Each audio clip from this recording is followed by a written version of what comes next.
Hey everyone, I wanted to make a quick video about the WUL, aka the Western Ultimate League. It's a women's semi-pro league on the West Coast that held their inaugural event a couple weeks back, and I was pretty impressed.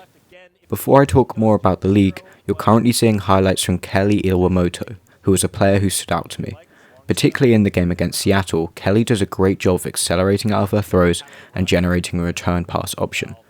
Kelli has worked out an ultimate cheat code that you can take into your own game, and that's that defenders are the least concentrated and exert the least effort right after you throw the disc. Once you throw the disc, your defender thinks their job is done and switches off.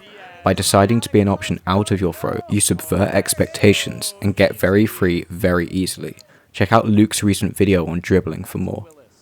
So why did I enjoy the WL so much? I think 3 reasons: the rule set, the production, and the format. So the rule set builds on the PUL rule set, making just a couple changes, but the main one to me is the stall count. It was reduced to 7. A stall count of 7 paired with an appropriately wide field makes ultimate fun to watch. Some players are killing it moving the disc quickly, some players are just looking to send up big shots, and players are also a lot more up for moving the disc backwards than normal from what I saw. The WL rule set probably still doesn't beat the WFDF rule set, mostly because observers really suck, but it makes a handful of positive changes. The production was excellent, streams were pretty reliable, graphics were mostly good, and commentators were super enthusiastic, and yeah, just generally positive vibes. I also think that the branding of the WL teams is top notch, lots of nice kits on display. The format was decent too. For me, the AUDL's league format just goes on for too long for me to keep track of it or to care. The PUL's format was also not good in my opinion.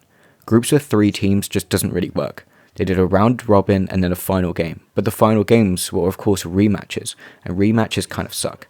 Another problem is that if you are doing groups of 3 and then crown 3 champions, the natural thing to do is get those 3 winners all together and have them play against each other, but that couldn't happen. That's why I like the WL's format. All the teams together, one weekend, no rematches, and a pretty good crowd.